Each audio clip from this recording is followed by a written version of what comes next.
Hello again, everyone.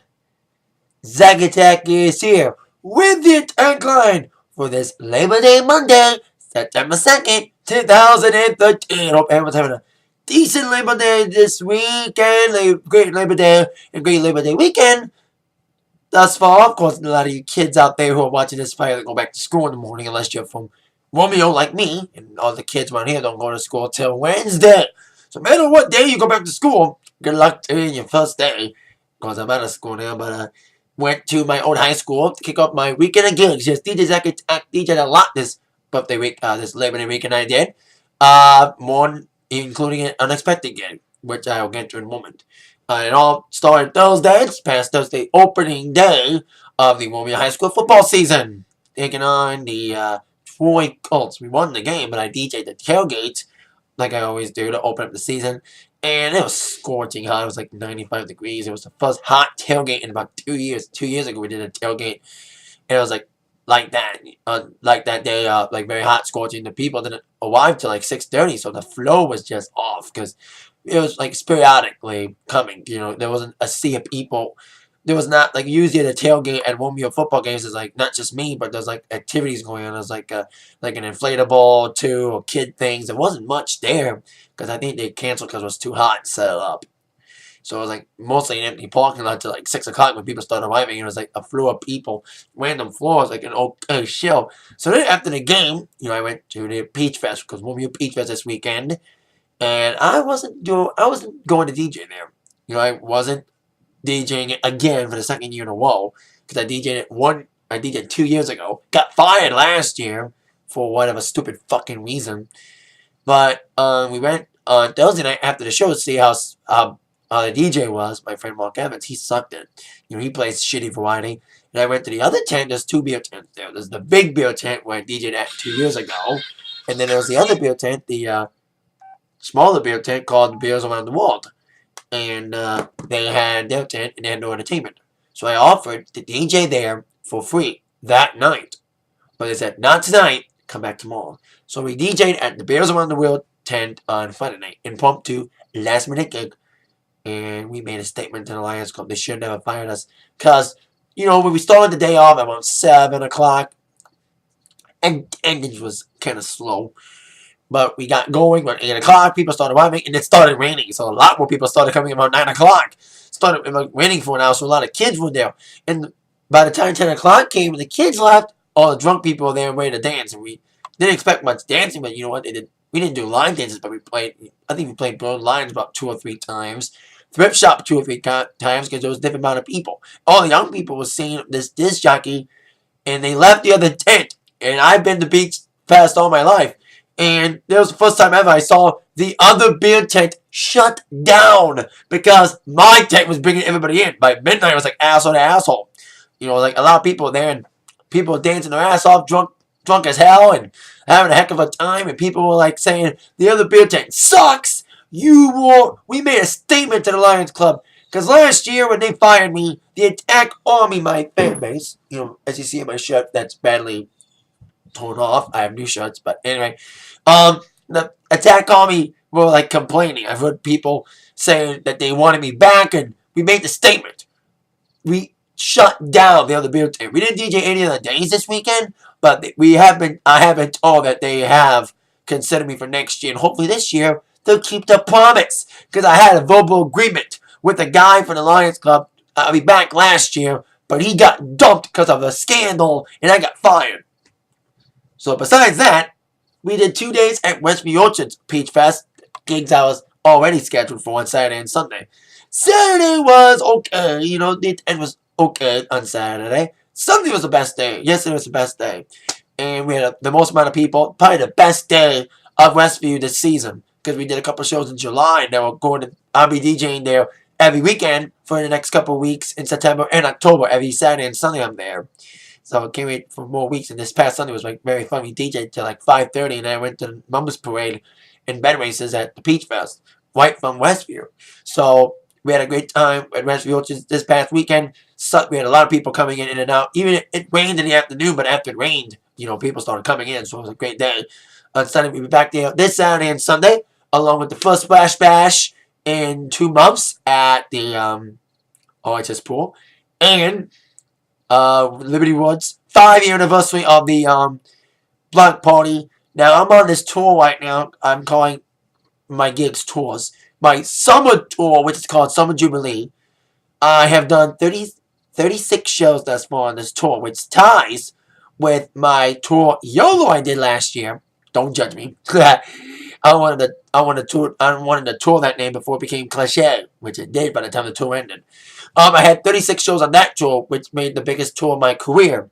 And now this upcoming Fight and Splash Bash will be gig number 37, which will be making this new tour, the Summer Jubilee Tour, the biggest tour of all time. By the time I'm done with the Summer Jubilee Tour in about 2 or 3 weeks, I will have done 48 shows total by the end of this tour. So it's going to be the biggest tour of all time. Official becomes it this Friday.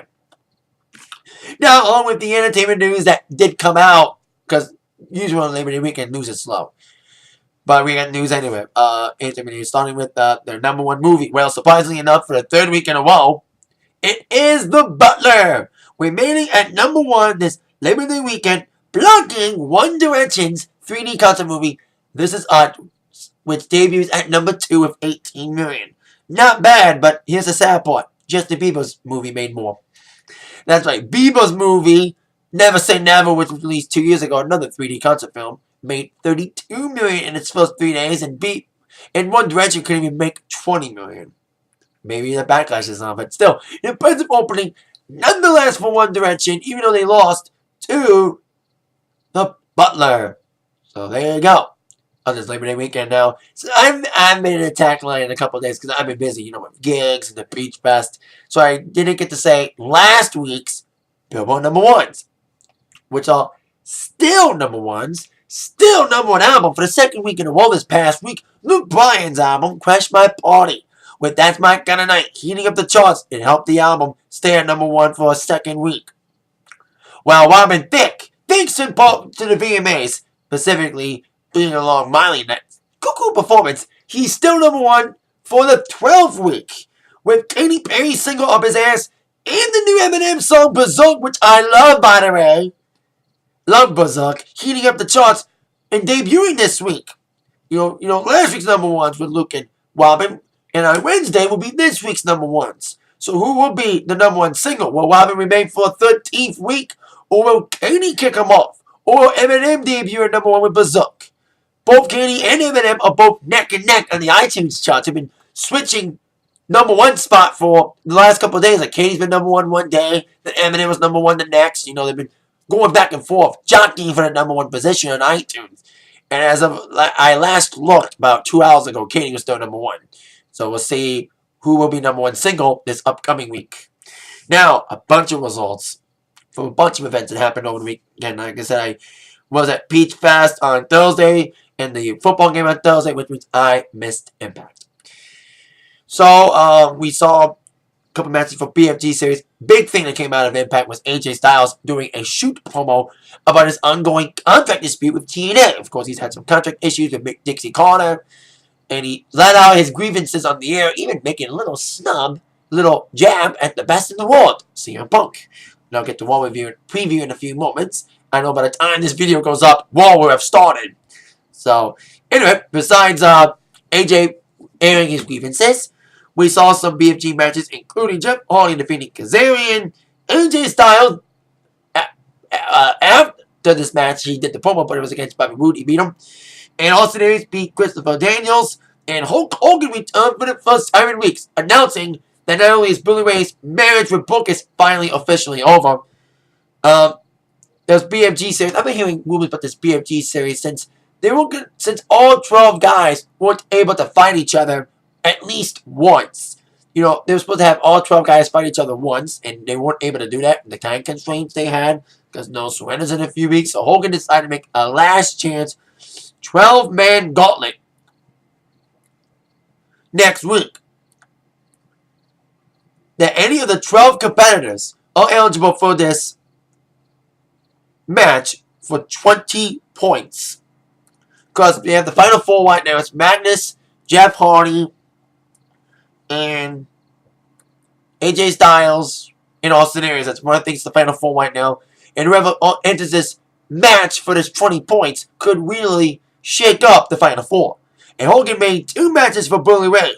At No Surrender in 2 weeks, on September 12th, Impact, Bully Ray will defend his title against one of his Ace and Ace members. There's been tension going on with Ace and Ace. Knox has been unhappy about not voting for things. Anderson is too, especially with bringing Tito Ortiz in without letting any of the other members knowing it.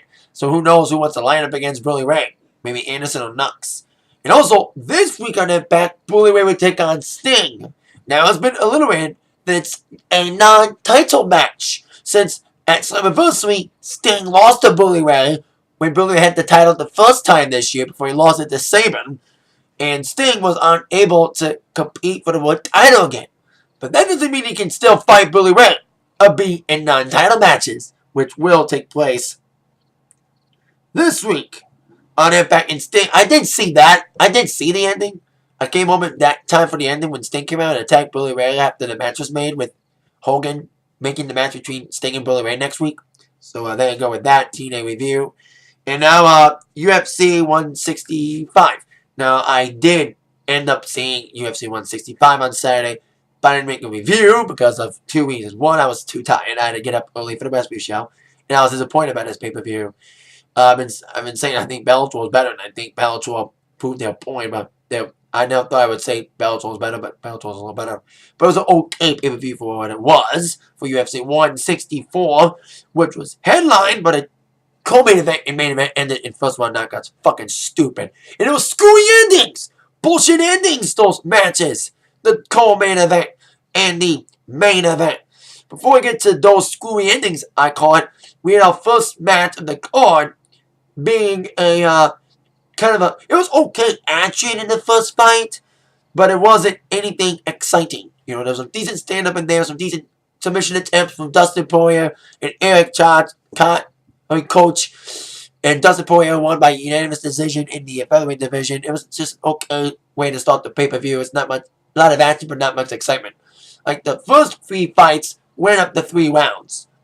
In the second and third ended in the third round, which saw Ben Rothwell delivering a nasty TKO to Brendan Vera. Like the first 2 rounds were okay, but then the third round, Ben Rothwell came out of the gate and started swinging for the fences against Brendan Vera and got him down, which ended up fighting a TKO in the third round with Ben Rothwell destroying Mr. Vera. Then Chad Mendez fought on Mr. Greg Rita, and they also had a little TKO in the third round. It was an okay fight as well. In our co-main event and main event was kind of a screwy call. Josh Barnett defeated Frank Mir in a TKO, and it was a very controversial decision. I don't think Mir was nearly knocked down. I think Mir got screwed out of that fight on Saturday. He got Mir down and Mir got back up, but then the match was over. It was like kind of fucking stupid ending. Speaking of stupid endings, kind of. On the main event, Anthony Pettis taking on Benson Henderson. These 2 guys fought in the last WEC event 3 years ago when Benson lost to Mr. Pettis to become the last WEC lightweight champion. And it was an exciting fight. 5-round classic. But this fight, not much of a classic. First round submission. And did you see Benson tap out? Did Benson tap out, or did he give a verbal submission? It was a verbal submission, because I didn't see, I seen like different camera angles when they replayed it, because like they came out of the gate and I saw Pettis going for a submission attempt. I thought they were going to break it up. But then all of a sudden I turned around and they said Pettis won. So apparently Benson probably said to Herb Dean, who after the first fight they had, that he gave up. It was a verbal submission. I didn't see him tap out. But I might have seen him mouth something, but the angles were shitty in the replays. So there you go. Anthony Pettis defeats Benson again. A little bit weird for the UFC Lightweight Championship. I smell rematch. Because the ending was kind of like weird. So there you go with my thoughts on the UFC pay-per-view that took place on Saturday. My first UFC event in so long. I wasn't busy. And I wasn't DJing Peach Fest. I thought it was, like after the Friday night Peach Fest, I thought they were going to ask me to do it again. Saturday night, but it never happened. So there you go. Now, on with my Raw preview for the night. Starting with, I think I only have like maybe like 2 or 3 questions. I have for tonight's wall. Yeah, I got top 3 questions that must be answered tonight. Question number 3. What will go down with CM Punk and Paul Heyman and Curtis Axel? Now, CM Punk has got his wish. After last week with the stipulation that the fans voted on when Punk took on Axel last week, that Paul Heyman had to get in the ring with Punk. Ended up being a little bit of a school job thing. It was kind of like, I knew Axel was going to get involved, and they hit Punk really hard with the kendo stick. He got the match at Night of Champions, Axel and Heyman in a handicap match against Punk. And I hope they put up the IC Championship, because this is Night of Champions at all. And we'll see what happens there in that situation. And we'll see what goes down there. And probably going to see Punk trying to get in the head of Heyman about attacking him and stuff. So we'll see what happens in that scenario. Question number 2. Will any new matches be made for the Champions tonight?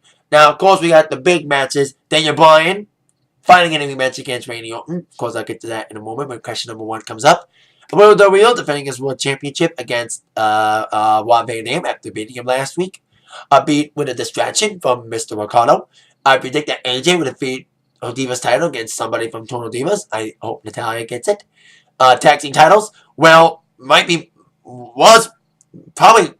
been Mark Henry against and Big Show against the Shield. But apparently Mark Henry got injured over the weekend according to WWE.com. He got injured over the weekend at a house show. That he said that he suffered a hamstring injury. So who knows will it affect anything involving Night of Champions. If Mark Henry cannot compete, and Mark Henry and Big Show lose the title shots, I hope they give Primetime Players the title shot. Or the Usos. I don't mind any of those two taking Mark Henry and Big Show's slot if Mark Henry cannot compete at Night of Champions. We'll probably find out more info on Raw tonight. Because like I said, when this comes out, Raw's on. So there you go. And question number 1. What will go down with the ongoing battle between Daniel Bryan, the McMahon family, and Randy Orton? Now, it feels like the McMahon handles the era again. Even questions that during an interview. Because if you mouth off against this new regime, the McMahon regime, I call it now, they get punished. And you saw Daniel Bryan get punished again by being put in a gauntlet match to eat RKO, especially after he spray painted Randy Orton's new Escalade, or should I say, Escalade after Triple H gave it to him. So there you go. See what happens. Should be very intense tonight, especially heading into Night of Champions. This is the second to last Raw before the pay-per-view. So it should be very intriguing Raw tonight. Well, now, as I'm making this, like I said, it would be about after 8 o'clock. So right now, Raw is on now on USA Network. Whatever your time zone is, that's on right now. So there you go. That is it for my Atakline today. I'll see you on later on in a few hours for my Raw review. With that in mind, you've been attacked by the news from Zach. Thank you all very much for watching. Enjoy the rest of this Labor Day Monday. And to all you kids, relish this, man. Probably upset because, like I said, most of you out there watching kids got school tomorrow. Sorry. See y'all later. Yeah.